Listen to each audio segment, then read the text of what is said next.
벗어날 수 없는 인간에 대해서 우리는 말씀을 증거할 텐데요. 이 말씀들이 약간 기억이 어렵습니다.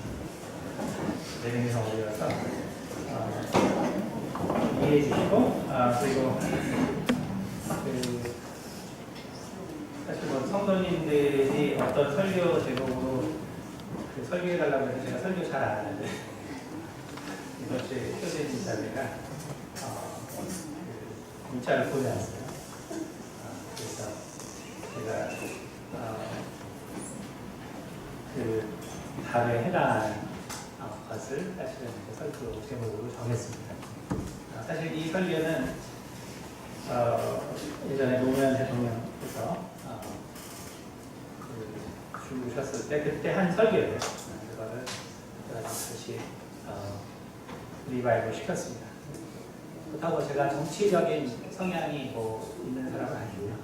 저는 목사이기 때문에 정치적 성향은 진보예요. 진보 플러스 보수입니다. 그 진보. 정책에 따라서 진보도 되고 보수도 되는 것이지 정치적 성향이 있는 사람은 아니니까 혹시 이제 오해하지 마시고 개인적으로 의찬 의원 개인적으로 존경했기 때문에 뭐 개인적인 견해이고 또 뭐 반대하시는 분들도 많이 있으니까 제가 여러분들에게 다른 것을 말씀드리는 것은 그래서 아니고요. 다만 이제 이런 것도 좀 감안해 하셔서 왜 인간은 결국 의인이 될 수 없는가, 이 세상에서 왜 그렇게 많은 훌륭한 사람들이 있지만 왜 의인이 될 수 없는가.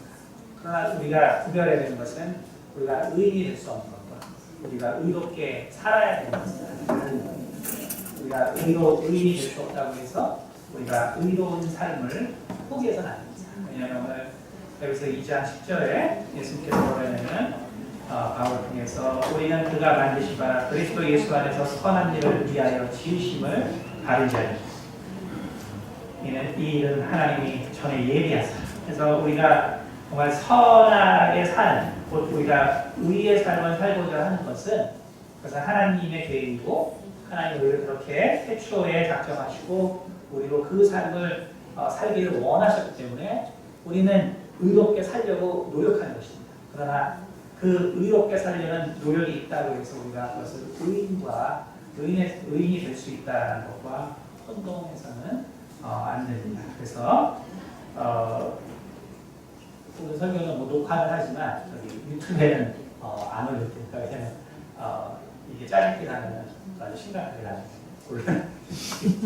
그래서 유튜브에 안 올리도록 하겠습니다. 기도하겠습니다. 하나님 많으신 아버지 감사합니다. 우리 인간은 참으로 도저히 이 죄의 권세에서 벗어날 수 없는 존재이며 또한 벗어날 수 없는 죄성으로 가득 찬 존재라는 것을 주님 우리가 겸허하게 받아들일 수 있는 시간이 될 수 있도록 도와주시옵소서. 그러므로 우리가 정말 세상에서 일어나는 그 많은 불의한 일들에 대하여 우리가 당황하지 아니하고 놀라하지 아니하고 하나님을 원망하지 아니하도록 도와주시옵소서. 오직 한 성령으로 말아듣는 시간이 되기를 원하며 살아계신 우리 주 예수 그리스도로 기도드렸습니다. 인간은 오늘 제목처럼 도저히 벗어날 수 없는 영원히 탈출할 수 없는 그러한 죄의 속성을 가지고 사는 존재입니다. 성경이 로마서 3장 23절에 모든 사람이 죄를 범하였음에 하나님의 영광에 이르지 못했다라고 바울은 고백하고 있습니다. 그러나 이 고백 자체에서 우리가 중요시 생각해야 할 것은 결국 인간과 죄는 결코 떨어질 수 없다는 것입니다.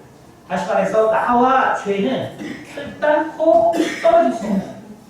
여러분이 어떠한 노력을 하고 정말 성경 말씀을 따라서 어떻게 최선의 삶을 살려고 몸부림쳐도 결과는 나와 죄는 분리되지 않는다는 것입니다. 그럼에도 불구하고 인간은 자신만은 죄와 관계없이 산다라고 생각하는 사람들이 대다수라는 것입니다.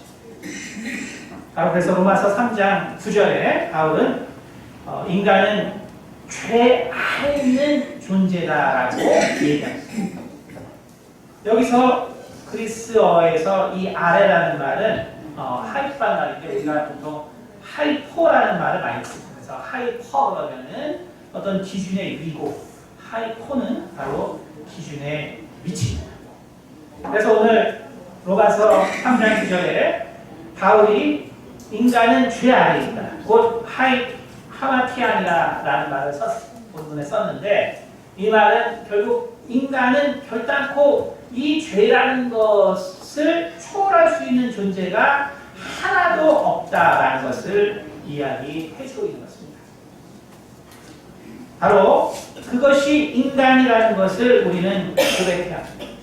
우리가 로마서 한번 3장 9절 말씀 한번 보겠습니다. 로마서 3장 9절. 그러면 어떠하냐? 우리는 나으냐? 결코 아니다. 유대인이나 헬라인이나 다 죄 아래에 있다고 우리가 이미 선언하였느니라. 기록된 바 의인은 없나니 하나도 없으며 깨닫는 자도 없고 하나님을 찾는 자도 없고. 그래서 우리 모두는 바로 죄 아래에 있다. 그래서 그 죄를 정말 넘어갈 수 있는 사람이 없다. 그 죄의 권세에서 벗어날 수 있는 사람이 없다라고 이야기를 하고 있습니다. 그런데 이런 얘기를 할 때 사람들이 제일 많이 하는 얘기가 뭐냐면은 나는 그런 것 같은데 근데 누군가는 죄 없이 살았을 거야. 그래서 우리 인간은 그 누군가를 찾습니다. 왜 모든 사람이 다 죄인? 그렇지 않다.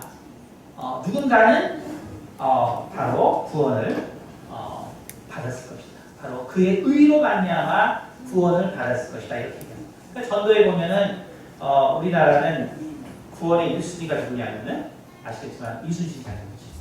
전도에 보면 항상 그걸 따지죠. 이순신 장은 다 따지죠. 오늘날은 뭐 아이돌이 나왔지 뭐 잘 모르겠지만 하여간 저희 때는 인간이 다 죄인다 그러면은 이순신 장이 제일 먼저 거론하죠.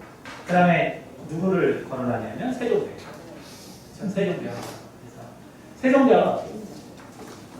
그러니까 이것이 근데 우리나라에만 있는 일이 아니에요.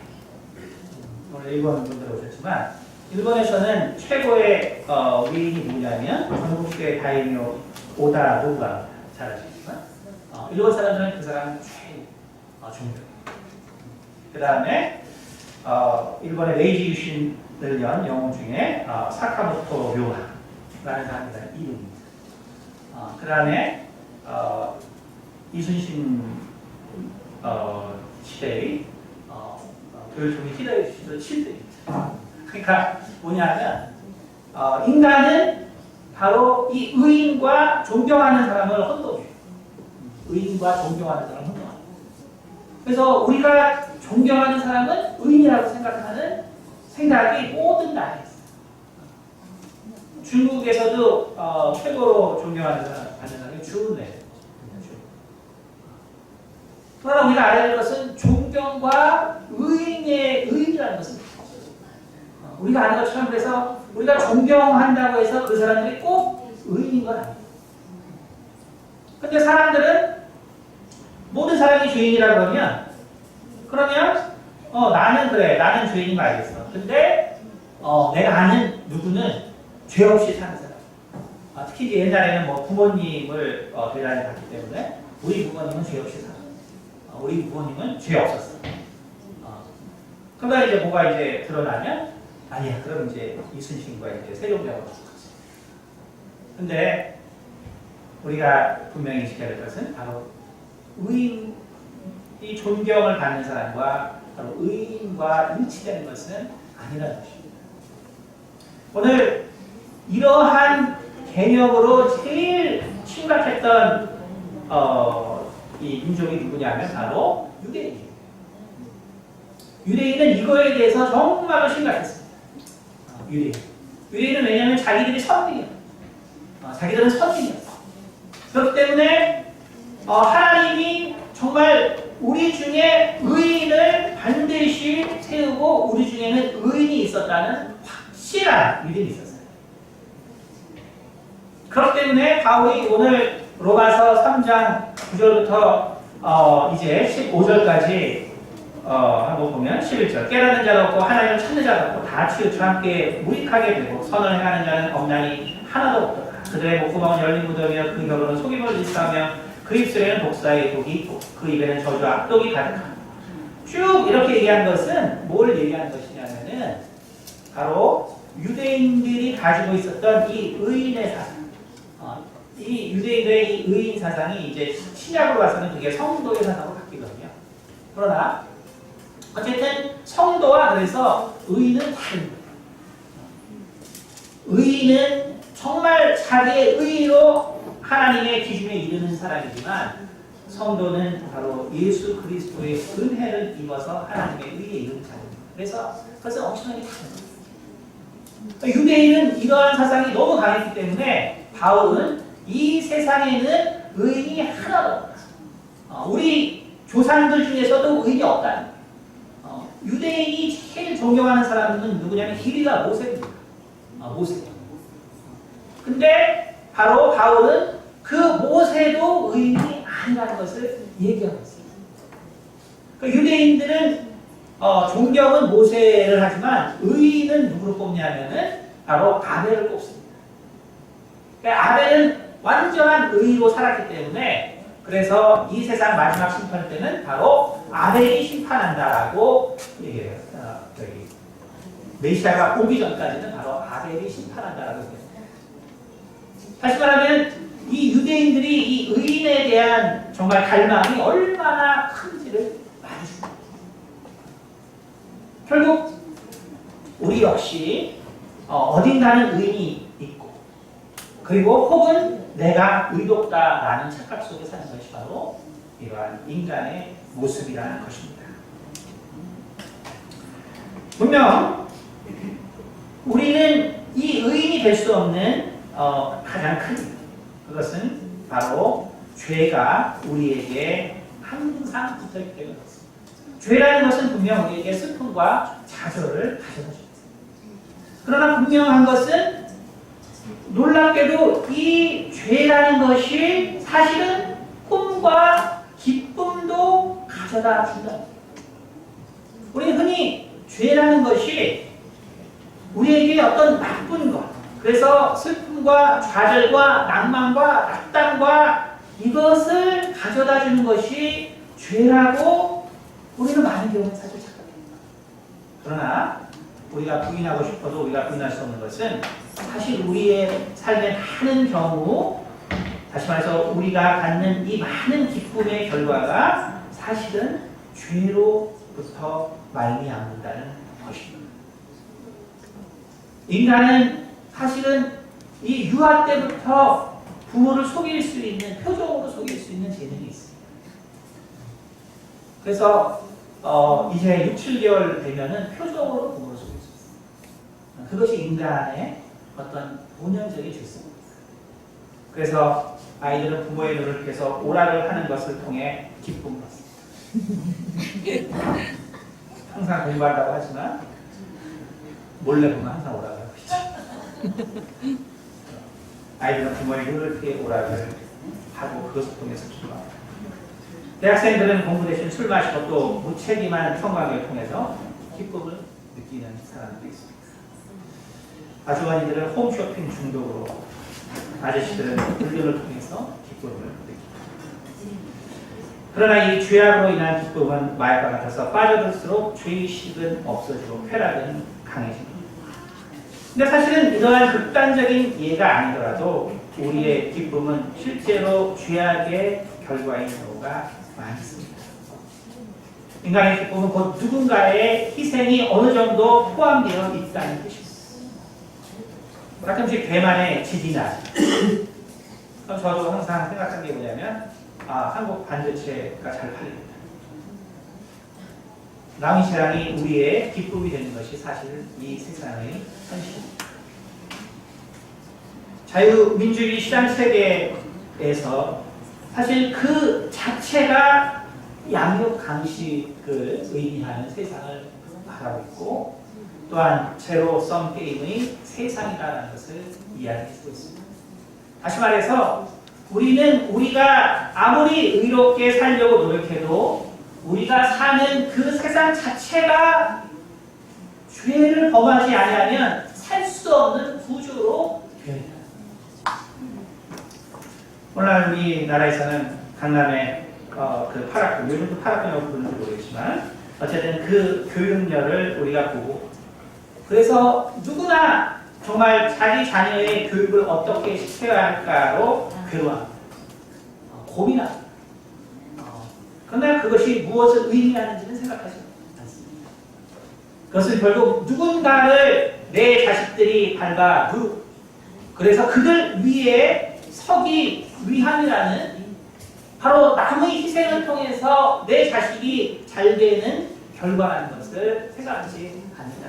그것이 바로 이 자유민주주의 체계라는 것입니다. 바로 그렇기 때문에 이 세상에 비록 의인이 있을 수 있다 할지라도 인간의 이 체계 때문에 결국 의인은 다 도태될 수밖에 없는 것입니다. 그것이 바로 예수님께서 이 땅에 오셨을 때 어떤 인간의 바로 삶의 체계를 바꾸려 하지 아니하고 바로 정치적인 체계를 바꾸려고 하지 아니하니 예수님은 단순히 말씀하셨습니다. 이 땅은 내게 속한 것이 아니다. 이 나라는 내게 속한 것이 아니다라고 단순하게 말씀하셨습니다. 가이사의 것은 가이사에게 바치라라고 마태복음 22장 15절부터 말씀을 하고 계십니다. 주님의 말씀은 결국 인간이 어떠한 사회체계를 구성하고 어떠한 사회체계를 만들어줘도 인간의 죄성 때문에 결국 그 사회는 죄악으로 가득 차게 된다는 것을 말하는 것입니다. 유대인은 하나님께서 정말 그들을 복주시고 그들에게 하나님의 나라를 바로 건설할 수 있도록 했습니다. 그러나 그 결과는 그들의 죄악으로 결국 이스라엘이 망했다는 것입니다. 바로 인간의 이 죄성이라는 것은 사회가 바뀐다고 어떠한 좋은 사회체계가 생긴다고 없어지는 것이 아닙니다. 물론 우리는 가능한 많은 사람들이 덕을 볼 수 있는, 이익을 볼 수 있는 사회를 만들어야겠지만 그러나 인간이 어떻게 노력해도 결국 유토피아가 만들어질 수는 없다는 것입니다. 그런데 이것만이 끝이 아닙니다. 우리의 기쁨에 그렇게 죄가 녹아 들어있는 거구나. 내가 정말 기뻐할 때 많은 사람들이 사실은 희생된 거구나.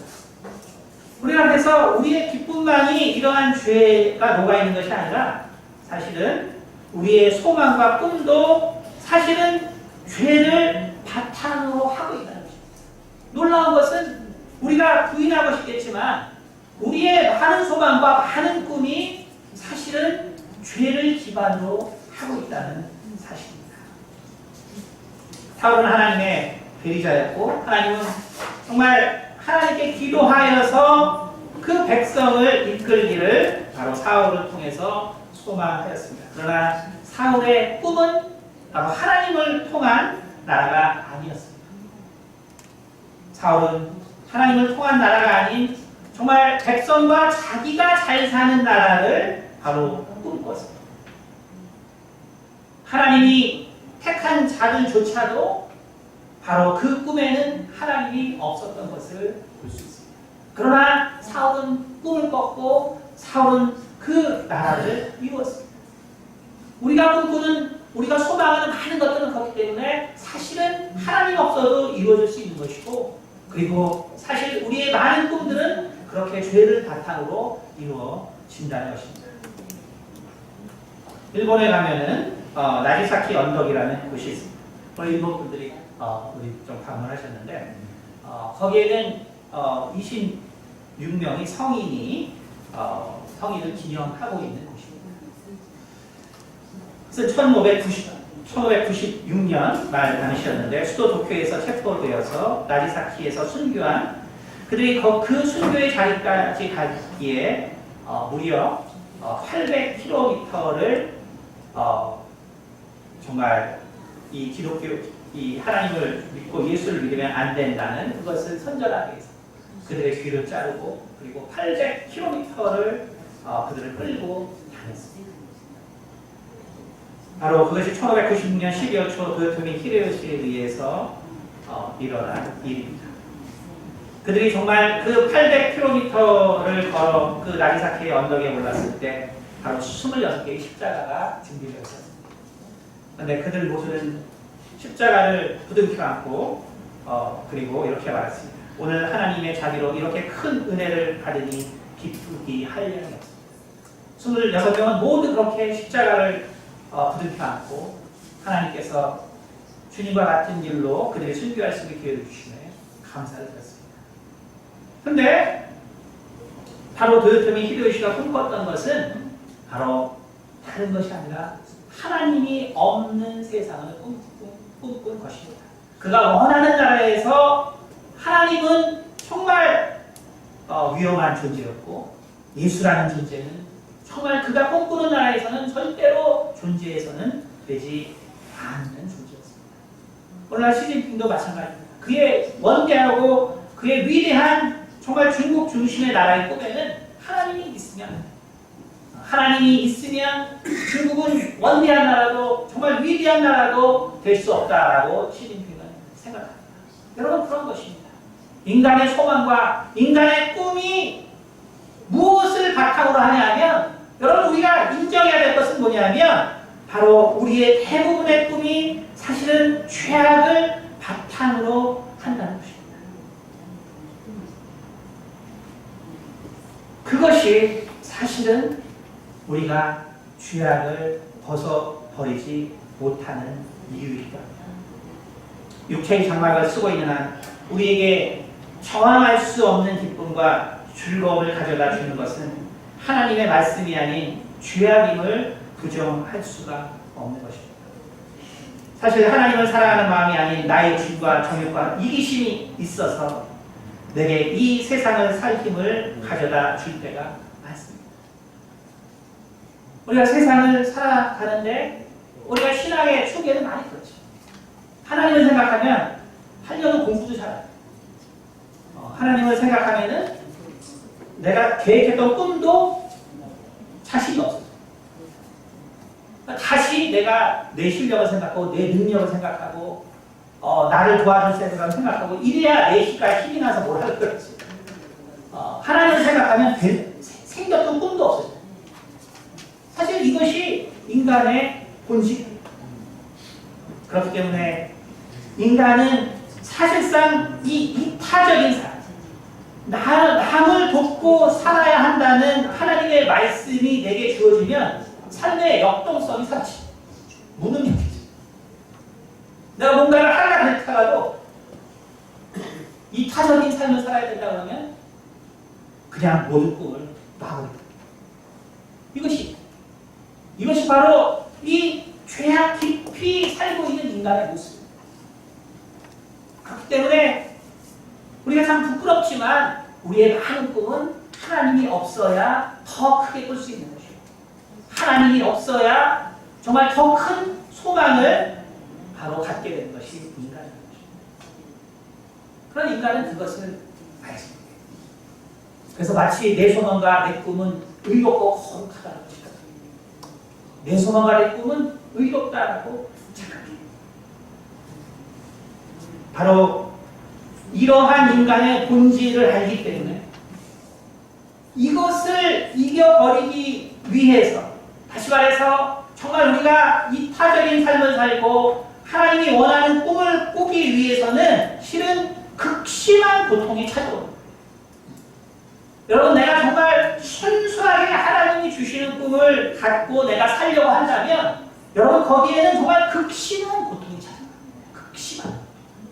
그것은 바로 바울이 얼마나 괴로워했나 고백한 것처럼 디모데전서 1장 15절에 내가 곧 죄인 중에 회수다라고 고백했고 그리고 정말 그는 이 극심한 고통 곧 하나님의 뜻만 온전히 이루기 위해서 자기가 노력했을 때 그것이 얼마나 힘들었는가를 고백하고 있어요.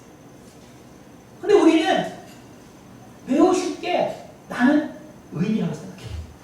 나는 이제 적당히 하나님 믿고 적당히 하나님을 따라가니까 자기 삶에는 오류가 없다고 생각해요. 그래서 조금 하나님을 아는 걸 가지고 자기는 옳다고 생각해요. 자기는 하나님이 필요 없다고 생각해요. 하나님께 기도하지 않아요. 바로 인간이라는 것은 바로 이와 같이 쉽게 자신의 기쁨과 소망조차 죄악의 바탕을 둔다는 이러한 사실을 잊어버립니다. 특히 예수 그리스도를 믿고 성령 세례를 받은 기독교 신자들은 더 이러한 사실을 쉽게 망각합니다. 문제는 뭐냐면 이러한 단순한 사실을 망각함으로 우리는 절망에 빠지게 된다는 거예요. 여러분, 오늘 기독교인들이 정말 실망하고 또 성령을 받은 사람들이 더 절망에 빠지는 이유는 바로 내가 성령을 받음으로 의롭게 되었다고 착각했기 때문에. 인간은 성령으로 세례를 받아도 여전히 육체의 장막에 거한다는 사실을 알아야 합니다. 그래야 이 질긴 죄악에서 벗어났다는 착각의 늪에서 우리가 자유롭게 될 수 있습니다. 여러분, 우리가 의인이 되었다라고 했을 때 제일 큰 절망과 불행은 어디서 옵니까? 우리는 의인이 되고 싶죠. 의롭게 살려고 하죠. 어느 순간에 나는 의인이 됐다고 생각하고 남들을 막 정죄해요. 남을 막 판단하죠. 내 남편, 내 부인을 판단하고 부모를 판단하고 자식을 판단하고 이웃을 판단하고 열심히 정죄하는 거예요. 근데 그런 삶이 언제 문제가 되냐? 그것은 바로 욥을 통해서 알 수 있습니다. 욥은 이러한 사실을 망각한 인생이 어떠하게 되는가를 이야기해 줍니다. 그는 의인의 인생을 살았습니다. 성경에 기록한 바와 같이 그는 의인의 인생을 살았습니다. 그는 하나님을 사랑했고 하나님의 말씀을 순종했습니다. 그는 고아와 과부의 아버지인 하나님처럼 그들을 돌보고 사랑했습니다. 여러분, 욥이 얼마나 대단한 사람이냐면 욥기 보면은 그가 태어날 때부터 사람들을 기쁘게 했다고 했어요. 자기 고백. 와, 이거 어떻게 가나? 근데 뭐 불가능한 건 알겠죠. 가끔씩 엄청 착하고 말 잘 듣고 사람들에게 애교를 부리면 알겠습니까? 그렇죠? 완전 불가능한 거 아니에요. 그러나 욥은 자기가 그런 아이였다라고 생각합니다. 그래서 그는 고아와 과부의 아버지는 하나님처럼 그들을 돌보고 살았습니다. 장애인을 돕고 객을 돕고 불의를 참지 않았습니다. 그렇게 그가 고백합니다. 그러나 그가 그의 큰 불행이 닥쳤을 때 그는 결국 푸념합니다. 그리고 그의 인생을 저주하죠. 우리 욥기 3장 11절 한번 볼까요?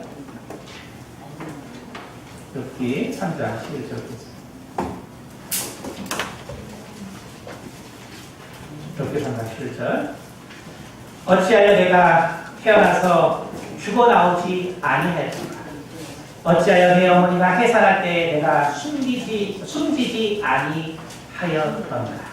그렇죠? 그는 정말 그에게 그가 도저히 상상할 수 없는 정말 재앙이 찾아왔어요. 그의 모든 재산이 다 정말 탈취되고 그의 정말 사랑하는 10아들이 다 죽었습니다. 그는 결국 하나님께 푸념하고, 사실 푸념이지 우리가 욥기를 잘 읽어보면 원망입니다. 근데 원망이 나쁜 게 아니에요. 우리가 원망하려면 사람한테 하지 않냐고 하나님한테 합니다.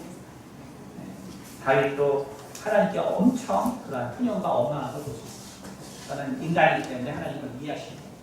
어쨌든 3장 10절 보면 이는 어찌하여 내가 태에서 죽어 나오지 아니하였던가? 어찌하여 내 어머니가 해산할 때 내가 숨지지 아니하였던가? 바로 욥이 이렇게 정말 그 고통이 다가왔을 때 그가 이렇게 하나님을 원망하는 게 뭐냐면 다른 것이 아니라 매우 단순한 사실을 그가 잊어버렸기 때문에 바로 인간이 결코 이 죄악의 장막에서 벗어날 수 없다는 사실을 그가 망각했기 때문이었습니다. 그가 의인이라고 그가 완전히 오해했기 때문입니다. 인간은 의롭게 살면 의로워질 수 있다고 믿은 것이 바로 욥의 잘못이었고 욥의 잘못된 생각이었습니다. 그러나 인간은 의롭게 산다고 해서 의로워질 수 있는 존재 자체가 아닙니다. 죄의 장막은 의로움으로 벗어날 수 있는 것이 아니라 차라리 석가모니가 가르친 대로 해탈해야 될 것입니다. 곧 죽어야 벗어날 수 있는 것이 바로 죄의 장막에서 벗어날 수 있는 유일한 길입니다. 죄의 장막은 의로움을 통해서 벗어날 수 있는 것이 아니고 죽음을 통해서 벗어날 수 있다는 것을 분명히 알아야 합니다. 기독교인이고 성령 받았다고 이 땅에서 죄의 장막을 벗었다고 생각하는 것은 가장 큰 오해입니다. 우리가 벗은 것은 사망의 권세에서 벗어났을 뿐입니다. 우리가 죄의 장막에서 벗어난 것이 아닙니다.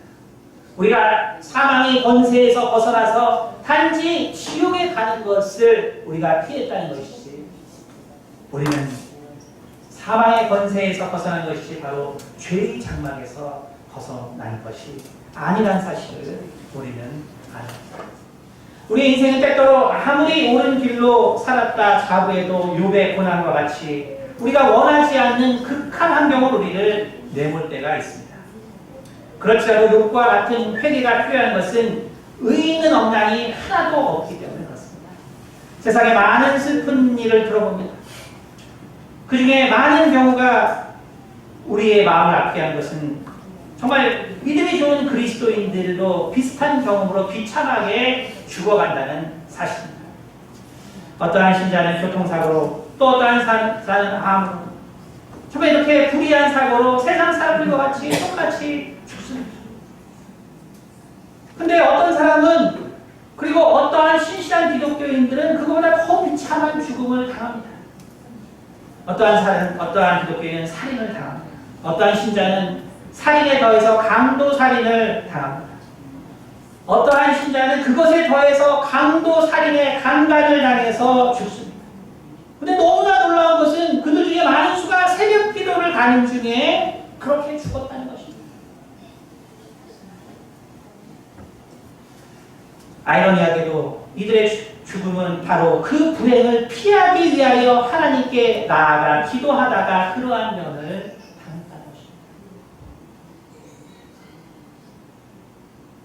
바로 자기가 정말 피하고 싶은 것, 내가 절대로 이러한 죽음만은 내가 정말 피하고 싶어서 하나님께 나아갔는데, 여러분 놀랍게도 많은 분들이 그렇게 새벽 기도에 오고 가는 일 가운데 강도, 강간, 살인을 당한다는 사실입니다.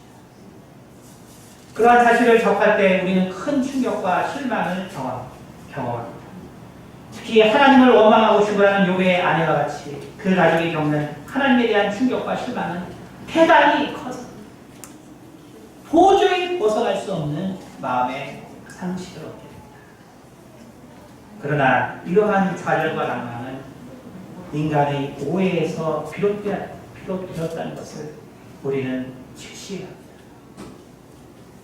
욥은 왜 기도했습니까? 아이들이 범죄하지 않고 형통하게 살기 위해서였습니다. 그래서 그는 극한의 의의 삶을 살았습니다. 그러나 그가 얻은 결말이란 자녀를 사랑하지 않고 방치하여 굶어 죽게 만든 그러한 최악의 부모가 겪는 것과 같은 결과를 얻었습니다. 여러분 너무 놀랍지 않아요? 욥이 그 극한의 의를 산 것은 욥기에 나온 것처럼 그 자녀를 위한 것입니다. 그래서 그는 극한의 의를 살았습니다. 근데 그 결말은, 그래서 하나님께 그 의를 바쳤더니 그 결말은 뭐냐면 정말 아이를 학대하고 방치한 부모 밑에서 죽은 아이들과 같은 결말을 얻어요.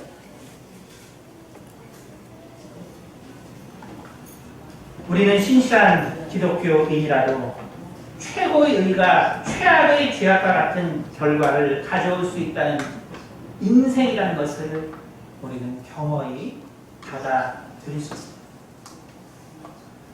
강도살인을 피하기 위하여 하나님 앞에서 옳은 인생을 살던 사람이 조폭으로 살다 살해당한 자와 같은 인생의 결말을 겪을 수도 있는 것입니다. 강간살인을 피하기 위하여 하나님 앞에서 옳은 인생을 살던 여인, 창녀의 삶을 살다 강간살인 당하는 자와 같은 인생의 결말을 얻을 수 있다는 것을 우리는 겸허히 받아들여야 합니다. 그 모든 이유가 바로 인간의 죄악의 결과입니다. 다시 말하면 우리가 하나님을 만나고 우리가 성령을 받더라도 우리는 죄와 상관없는 자가 아니라는 거예요. 죄는 여전히 우리 삶에서 역사하고 여전히 내 기쁨과 내 욕심과 내 소망과 내 꿈 가운데 죄는 여전히 역사한다는 사실을 우리는 직면해야 돼요. 욥은 정말 의인이었을까요? 욥은 아무리 의인의 삶을 살았더라도 그의 재산을 탈취한 가난했던 스밧 사람들을 돌보지 않았어요. 그가 아무리 의인이라도 낙타를 빼앗은 갈대아 사람들에게 선을 베푼 적이 없습니다. 욥이 의인이라도 자식들의 삶이 향락 가운데 있는 것을 막지 못했어요. 그것이 바로 최고의 의가 최악의 죄악과 같은 결과를 가져올 수도 있다는 이유입니다. 죄가 하나라도 남아있는 한 우리의 의는 일순간에 물거품이 될 수 있다. 그래서 우리가 피하고 싶은 어떤 상황들이 있어서 최고의 의로 살지라도 남아있는 하나의 죄 때문에 우리는 가장 비참한 자 같은 최후를 맞을 수 있다는 사실입니다. 지난주에는 노회찬 의원이 사망하고 그래서 그가 진보 정의당 당대표 수락 연설을 했던 6.4.11 버스를 아십니까? 많은 분들이 떠들었어요. 거기 이제 감동적인 두 가지 내용이 나옵니다. 바로 투명인간이 된 노동자들에게 당하자. 그리고 낮은 데로 내려가자. 그는 기독교인이 아니었어요. 근데 결국 그 연설의 내용을 보면 너무 예수님의 말씀이 있습니다. 그리고 또 그가 정말 그 지인에게 해준 얘기 중에 하나가 뭐냐면 어떠한 선택을 해야 될 때 그럼 너는 가장 어려운 것을 선택해라. 여러분 예수님께서는 정말 우리에게 우리가 아직 죄인 되었을 때 그가 십자가에서 우리 죄를 위하여 죽었다라고 말씀하십니다. 우리가 정말 죄인 되어서 우리가 죄인인지 모를 때 그가 흑암 가운데 바로 빛으로 찾아오셨다라고 말씀하셨습니다. 바로 우리가 바로 정말 죄로 말미암아서 하나님 앞에 정말 인식될 수 없는 존재였는데 예수님께서는 우리에게 다가오셔서 바로 우리가 하나님의 자녀 되었음을 가르쳐 주셨습니다. 예수님은 정말 섬김을 통해서 바로 우리가 낮아짐을 통해서 하나님의 나라를 이룰 수 있다라고 이야기했습니다. 예수님은 바로 좁은 문을 택하고 바로 좁은 길로 가라라고 말씀하셨습니다. 여러분 노회찬 의원은 정말 예수님의 가장 중요한 가르침을 사실은 그가 그렇게 당론으로 그래서 진보 정의당 당대표 수락연설에 그렇게 이야기를 했습니다. 그는 기독교인이 아니었지만 기독교적 가르침 바로 그 가르침을 통해서 바로 세상을 바꾸고 싶었습니다. 근데 바로 그의 그 고백처럼 그는 아직 그 연설을 했을 당시 그렇게 살지 못하고 있었다는 것입니다. 다시 말하면 인간은 누구도 완전한 의로움으로 살아갈 수가 없다는 것입니다. 왜냐하면 인간은 도저히 벗어날 수 없는 이 죄의 권세 안에 있기 때문에 인간은 도저히 벗어날 수 없는 죄의 속성이 우리를 얽매이고 있기 때문에 스데반은 율법을 지키기 위해 최선의 의로 살았습니다. 그는 율법을 어겨 돌에 맞아 죽는 삶을 가장 두려워했을 것입니다.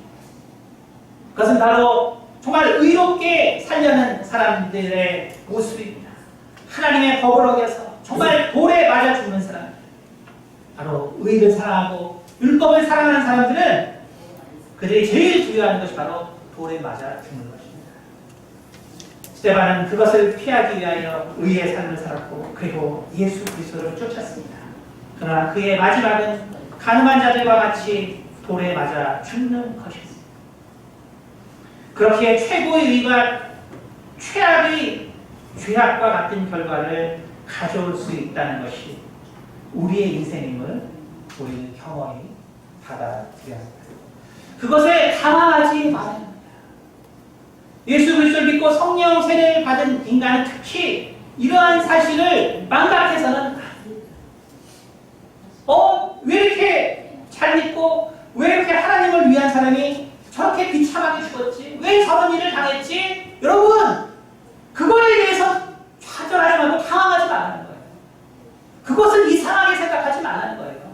여러분, 우리가 성령 받았지만 여전히 죄가 나를 주장한다는 것을 인정해야 돼요. 내가 하나님의 일을 하고 내가 성령을 따라 살고 있다고 생각하지만 여전히 나는 죄인이라는 것을 아셔야 돼요.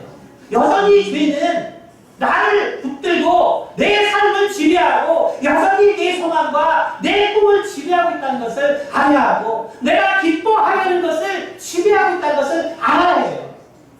여러분, 내가 성령 받고 내가 교회 봉사하고 내가 예배한다고 해도 나는 죄에서 벗어나지 못하는 것을 알아야 합니다. 그것이 우리가 최고의 의로 살아도 결국 최악의 종말을 우리가 경험하게 되는 일입니다. 그러나 노무현 대통령이나 노회찬 의원의 인생이 그렇게 끝난 것은 그렇기 때문에 다른 어떤 이유 때문도 아니라고 저는 말하고 싶습니다. 그들의 최후는 바로 질긴 죄악의 장막 때문입니다. 그들이 아무리 의의 삶을 살았더라도 의인은 될 수 없었기 때문입니다. 그들이 아무리 의의 삶을 살았어도 그의 정책 때문에 고통을 당하는 사람이 있을 수밖에 없는 인생에 한계가 있는 것입니다.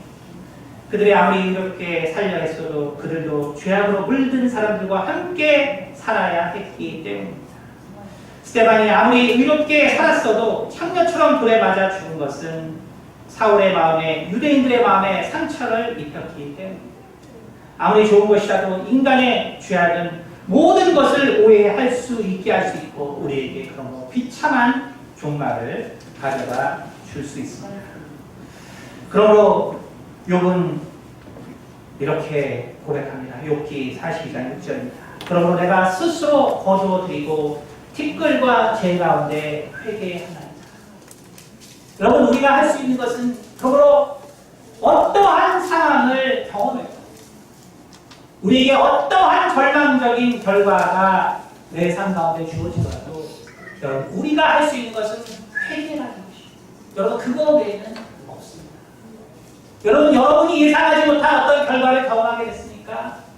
여러분, 나는 이 일만은 절대로 경험하지 않기 위해서 간구했습니까? 여러분, 저도 제 모든 사역을 두 가지를 가지고 기도했지만 한 가지는 이루어지지 않았어요.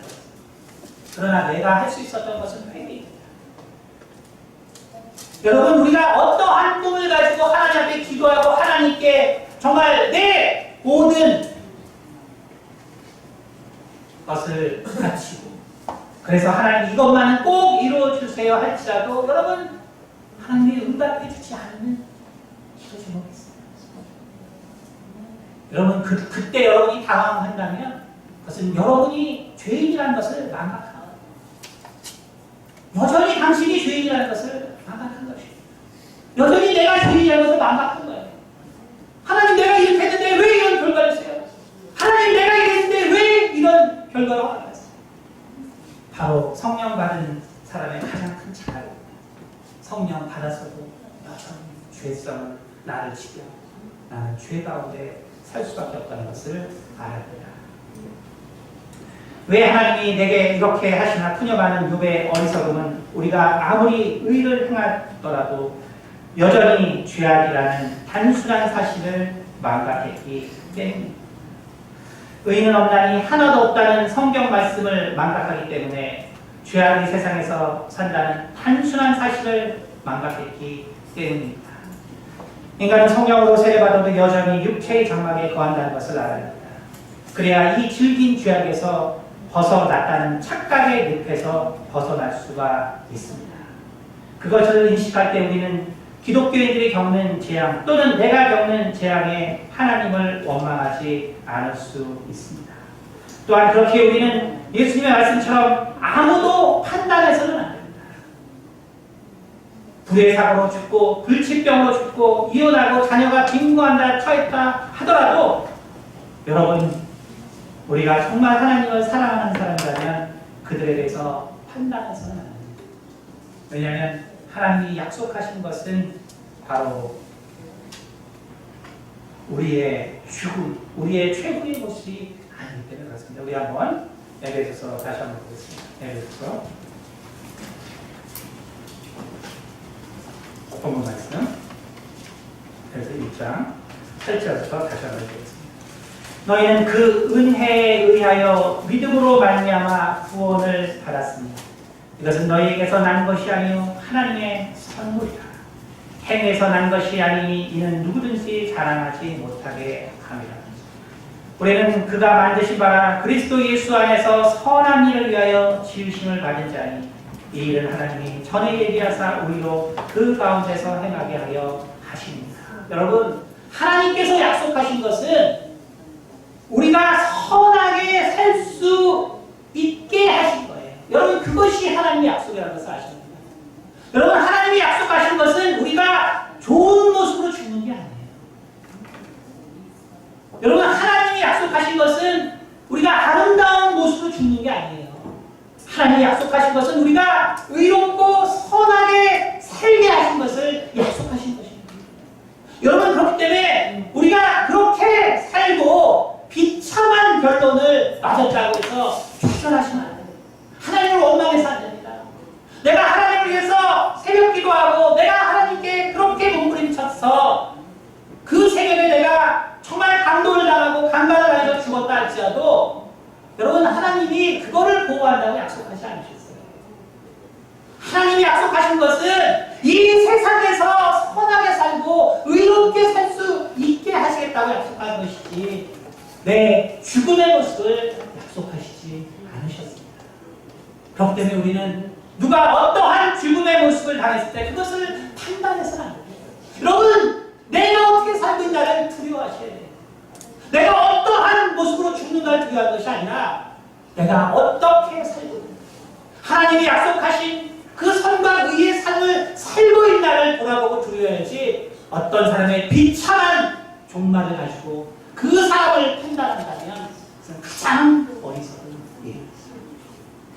하나님이 약속하신 것은 정말 우리의 최고의 삶과 최선의 삶입니다. 바로 그것을 도와주신다고 약속하신 것입니다. 그러나 우리가 그렇게 산다고 할지라도 우리가 성령을 받았다 할지라도 우리는 죄의 속성을 벗어버릴 수 없습니다. 그것이 바로 우리에게 비참한 삶의 종말을 그리고 그러한 것이 우리 삶에 경험될 것입니다. 그러나 그렇다고 좌절하시면 안 됩니다. 왜냐하면 하나님께서 약속하신 것은 다른 것이 아닙니다. 요한계시록 20장 12절 보십니다. 요한계시록 22장 12절.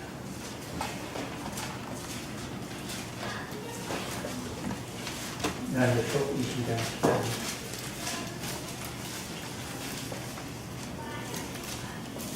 보라, 내가 속히 오리니 내가 줄 상이 내게 있어 각 사람에게 그 행한 대로 갚아주리라. 여러분, 하나님이 우리를 평가하는 것은 우리의 비참한 마지막 죽음의 모습이 아니에요. 여러분이 암으로 죽어도 괜찮아요. 여러분이 교통사고로 죽어도 괜찮아요. 여러분이 살인을 당해도 괜찮아요. 여러분이 어떤 모습으로 죽어도 다 괜찮습니다. 하나님이 그것으로 우리를 심판하시는 게 아니에요. 하나님이 심판하신 것은 내가 속히 오리니 내가 줄 상이 있어 내게 있어 각 사람에게 그 행한 대로 갚아주신다. 여러분이 하나님 앞에 드리는 그 최선을 하나님은 기억하신 것이지 우리의 비참한 죽음을 기억하신 것이 아닙니다. 그러므로 우리는 다시 한번 이 세상의 의인이라고 생각하는 사람들의 죽음을 통해서 정말 우리를 돌아보고 그리고 정말 우리는 어떠한 삶을 살아야겠는지 다시 한번 생각해 보시기 바랍니다. 비록 우리가 그렇게 비참한 종말을 맞을지라도 바로 그들이 살고자 했던 의와 선의 삶을 우리가 판단해서는 안 됩니다. 그것을 비난해서는 안 됩니다. 바로 왜냐하면 우리 하나님을 믿는 사람은 더욱더 선과 의와 공평과 정의의 세상을 만들어야 하기 때문입니다. 기도하겠습니다. 은혜가 많으신 아버지 감사합니다. 우리는 인간이라서 우리가 조금 하나님께 열심을 내고 또 우리가 하나님의 일을 하면 마치 우리가 의인이 된 것처럼 착각하는 그러한 삶을 사는 어리석은 존재들입니다. 그렇게 우리 가운데 너무나 불행한 일이 찾아올 때 우리는 쉽게 하나님을 원망합니다. 그러나 우리는 성령을 받았어도 내 육체의 장막을 벗기 전까지는 내가 죄를 지을 수밖에 없는 인간이라는 것을 다시 한번 직시할 수 있도록 도와주시옵소서. 그러므로 우리가 이 죄의 장막에 있을 동안 정말 끊임없이 하나님을 따르는 선과 의의 삶을 살 수 있도록 노력하는 우리 모두가 될 수 있도록 도와주셔서 우리 모두는 하나님의 그 심판대 앞에서 정말 하나님께서 주시는 놀라운 상급을 받는 우리 성도들이 될 수 있도록 도와주시옵소서. 감사드리며 살아계신 우리 주 예수 그리스도를 받들어 기도드렸습니다. 아멘.